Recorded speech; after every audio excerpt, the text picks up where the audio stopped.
సుమన్ టీవీలో మీ business promotions కోసం ఈ కింది నెంబర్ను సంప్రదించగలరు.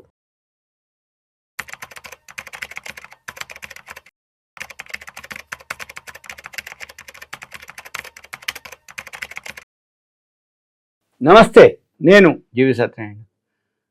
ఇప్పుడు ఈ ఎపిసోడ్లో ఈ టారిఫ్లు సుంకాల నుంచి మన భారతీయ మార్కెట్లో ఎంత లాస్ అయింది, మార్కెట్ క్యాపిటలైజేషన్ అనే దాని మీద 11.30 లక్షల కోట్ల రూపాయలు మనవి కరిగిపోయినాయి. ఇదేంటో చూద్దాం. ఎప్పుడైతే ఈ నెల ప్రారంభం అంటే 2వ తారీఖు అనౌన్స్మెంట్ అన్నారు, ఏప్రిల్ 2, 3వ తారీఖు ఉదయం పూట మనకి తెలవడం జరిగింది. దాంతో మన యొక్క పెట్టుబడిదారుల యొక్క మార్కెట్ క్యాపిటలైజేషన్ 11.30 లక్షల కోట్లు కరిగిపోయినాయి అంటారు. అంటే జనరల్గా లాస్ అయిందనే దానికి అన్ని మార్కెట్ క్యాపిటలైజేషన్ తగ్గిపోయిందనే దానికి రెండు ఉంటాయి రీజన్లు. ఒక రీజన్ ఏంటిది అంటే, ఒక కారణం, ఒక మన విశ్లేషణ. ఇప్పుడు సపోజు మనకి ఒక జాగ్ ఉన్నది, మార్కెట్ అంటే 1 సంవత్సరం కిందట రియల్ ఎస్టేట్లో అది 2 కోట్లు అన్నారు, ఇప్పుడు 1,40,00,000 1,30,00,000 అన్నారు అనుకోండి. అంటే మనం అయిపోయిందా? కాలే. అంటే మార్కెట్లో దాని యొక్క విలువ తగ్గింది, కానీ మనం అమ్మినప్పుడే లాభం కానీ నష్టం కానీ లెక్క. ఇప్పుడు 2 కోట్లు ఉన్నప్పుడు అమ్మలేదు, 1,30,00,000 అన్నప్పుడు అమ్మలేదు, మళ్ళీ 6 నెలల సంవత్సరం తర్వాత మార్కెట్ మళ్ళీ బాగున్న తర్వాత 2 నుంచి 2,10 అయింది అనుకోండి, అప్పుడు అమ్మినవు అనుకోండి, అది రియల్గా లాభం కానీ నష్టం కానీ పెట్టుబడి ఏదైతే ఉందో మనం అమ్మినప్పుడే లెక్కలు. కాకపోతే విలువ తగ్గిపోయింది, ఆస్తి విలువ. దాన్నే మార్కెట్ క్యాపిటలైజేషన్ అంటాం. అంటే ఈ నెల ఎప్పుడైతే ట్రంప్ అనౌన్స్మెంట్ జరిగిందో అక్కడి నుంచి మన ఇండెక్స్ కానీ, సెన్సెక్స్ కానీ, నిఫ్టీ కానీ, బిఎస్సి సెన్సెక్స్ యొక్క మార్కెట్ క్యాపిటలైజేషన్, షేర్ల యొక్క విలువ తగ్గిపోయింది అనమాట. అయితే ఈ తర్వాత ఇప్పుడు మనము అంటే ఈ అనిశ్చిత పరిస్థితి తోటి బిఎస్సిలో ఏదైతే ఉందో 11.30,627 11,30,627.09 లక్షల కోట్లు తగ్గి 4.66 ట్రిలియన్లకి చేరుకుంది. ఈ అంటే ఉన్న వాల్యూ అంటే డాలర్ల ప్రకారంగా. అయితే మనము 4,1,67,468.51 కోట్లకి చేరింది, అంటే మార్కెట్ క్యాపిటలైజేషన్ ఇది అనమాట. అయితే ఈ అదనపు దిగుమతి సుంకాల ద్వారా ఏదైతే మళ్ళీ 90 రోజుల పాటు నిలిపేస్తున్నామని ట్రంప్ అనౌన్స్ చేయటం, మళ్ళీ ఎమ్మటే మన మార్కెట్లో పాజిటివ్గా ఉండటం. అయితే ఇప్పుడు ఏదైతే ఈ దిగుమతి సుంకాలు 90 రోజులు ఆపేసారు కాబట్టి కొంచెం ఓకే అయిన తర్వాత మళ్ళీ ఏంటిది, ఈ అమెరికా ఏదైతే వైట్ హౌస్, చైనా తప్ప మిగిలిన దేశాలు ఏదైతే టారిఫ్ల మీద ఉన్నాయో దాంతో అమెరికా దిగుమతులపై వాళ్ళకి అంటే చైనా వాళ్ళకి విధించడం జరిగింది.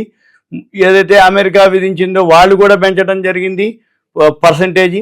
అంటే ఏంది, చైనా మీద మేము ఇంత చేస్తాం అనగానే మేము కూడా అంతే పెంచుతాం అని చెప్పేసి వాళ్ళు పెంచడం, ఇవన్నీ కూడా జరిగింది. వాళ్ళు అమెరికా ఏదైతే 145% చేస్తే చైనా వాళ్ళు మళ్ళీ 125%కి పెంచడం జరిగింది. అంటే రెసిప్రోకల్ అంటారు అనమాట. అంటే మీ నుంచి మాకెంత వస్తుంది మేము కూడా మీకు అంత వేస్తాము అని అనమాట. అయితే ప్రపంచంపై ఈ ట్రంప్ ఏదైతే ఉందో ఇప్పుడు మళ్ళీ ఫైనాన్షియల్ ఇయర్ మనకి స్టార్ట్ అవ్వడం జరిగింది ఏప్రిల్ నుంచి.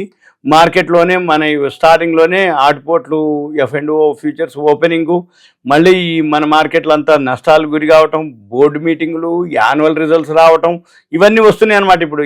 అయితే అవన్నీ మెరుగ్గా ఉన్నాయి అనేది తెలిసినా రాబోయే రోజుల్లో ఎలా ఉండదు అనేది ఇప్పుడు. అంటే ఉదాహరణకి మన భారతదేశంలో కూడా అమ్మకాల నుంచి కూడా తప్పించుకోలేదు. అంటే FIIలు అమ్ముతూ ఉన్నారు మెయిన్ అది. దాంతో ఒకటి ఈ న్యూస్ ఒకరోజు పాజిటివ్ ఒకరోజు నెగిటివ్. వరల్డ్ మార్కెట్లు, యూరోప్ మార్కెట్లు, ఏషియన్ మార్కెట్లను బట్టి మన మార్కెట్లో FIIలు అమ్మటం, లేకపోతే మన మార్కెట్లు మన వాళ్ళు కూడా దాన్ని ఆచితూచి చేయటంతో ఇవన్నీ ఉంటాయి అన్నమాట. అయితే ఇప్పటి వరకు సాపేక్షంగా మెరుగ్గానే ఉంది అని చెప్పేసి లేమాన్ మార్కెట్స్ డెస్క్ విశ్లేషకుడు ఆయన సతీష్ చంద్ర ఆలూరి ఆయన అనటం జరిగింది. ఈ అమెరికాలో ఏవైతే భారతీయ వస్తువులపై ఏదైతే అదనపు సుంకాన్ని ఉందో ఇదంతా మళ్ళీ 90 రోజుల పాటు పొడిగించారు కాబట్టి మనకి అమెరికా చైనా మధ్య ఏదైతే గొడవ నడుస్తుందో వాళ్ళు టైట్ ఫర్ టాట్ సుంకాలతోటి వాళ్ళు అంటే మన మీద అంతగా ఎఫెక్ట్ ఉండదు, ఎందుకంటే మనకి బెనిఫిటే. ఏ విధంగా చూసినా ఇప్పుడు చైనా వాళ్ళు అమెరికాకి సుంకాలతోటి ఎక్స్పోర్ట్ చేయరు అనుకోండి, మనకి తక్కువకి మన దగ్గర సుంకాలు తక్కువ ఉన్నప్పుడు మనకి దిగుమతి అవుతాయి. మనకి దిగుమతి అయినప్పుడు మనకి తక్కువలోనే దొరుకుతాయి అనమాట.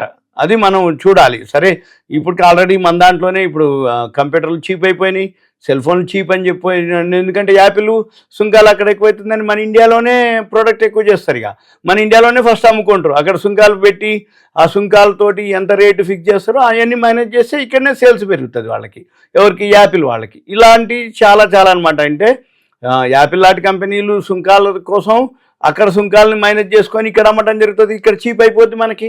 చైనా వాళ్ళంతే, మనకు తక్కువలో దొరుకుతాయి అనమాట. ఇవన్నీ మనకి ఒక విధంగా ఈ ట్రంప్ 90 రోజులు పోస్ట్ పోన్ చేయడంతో మిగిలిన వాటికి వీటికి వాళ్ళు ఏదైతే ఎక్స్పోర్ట్ చేయకుండా ఉన్నటువంటి మనకు ఇంపోర్ట్ అవుతాయి అనమాట. ఇవన్నీ కూడా మార్కెట్ యొక్క ఎఫెక్ట్ ఉంటుంది. ఇవన్నీ కూడా మనము సెలవులు కూడా ఎక్కువ ఉన్నాయి. ఈ సెలవులు ఇవన్నీ మనం ఇంకొక 3 నెలలు చూడాలి. ఎందుకంటే ఈ 90 రోజులు ఉంది కదా, ఈ 90 రోజులు ఏదైతే ఉందో అప్పటికి మనము ఫైనాన్షియల్ ఇయర్ సెకండ్ క్వార్టర్కి వస్తాం.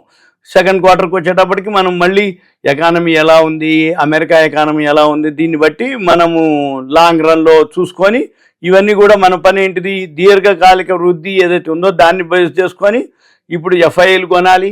రెండోది ఈ 90 రోజుల్లో పెద్దగా ఏముండదు, అంటే పెరిగి తగ్గుతూ ఉంటుంది. ఎందుకంటే మళ్ళీ డెసిషన్ ఏమవుతుందో తెలియదు, ఎప్పుడు మారుస్తుందో తెలియదు, ఇవన్నీ కూడా ఉంటాయి. కాబట్టి ప్రపంచ మార్కెట్ అనిశ్చిత పరిస్థితులు ఏర్పడేంత అస్థిరత పోయేంత వరకు ఇటువంటి ప్రధానంగా ఏవైతే వాణిజ్య ట్రేడ్ వార్ అంటాం అన్నమాట, ఈ ట్రేడ్ వార్ ఏదైతే ఉందో ఇవన్నీ మనము గమనించాలి, అబ్జర్వ్ చేయాలి. అయితే మనం ఏం చేయాలి, ఏవైతే యాన్యువల్ రిజల్ట్స్ బాగా ఉంటాయో బడ్జెట్ మన ఈ సుంకాలకు సంబంధం లేనటువంటి షేర్లో మీరు ఫోకస్ చేయాలి. ఈ సుంకాలకు సంబంధించిన షేర్లు ఏమేమి ఉంటాయి, ఏవైతే ఉన్నాయో కొన్ని ఉన్నాయి, కంపెనీలు సెక్టార్లు ఉంటాయి, అవి మనం చూడవచ్చు. రైల్వేస్ అనుకోండి, ఇప్పుడు సుంకాలకు ఫార్మా, టెక్స్టైల్ ఎగ్జిబిషన్ ఇచ్చిండ్రు, అవి తర్వాత వేస్తామని అంటుర్రు.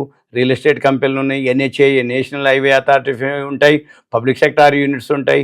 అవన్నీ కూడా సుంకాలకు పెద్దగా ఎఫెక్ట్ ఉండవు. దానికి సంబంధం లేనటువంటివి మనం చూసుకొని లిస్ట్ తయారు చేసుకొని మనం అవి ఇన్వెస్ట్ చేయొచ్చు. ఓకే, థ్యాంక్ యూ, సెలవు.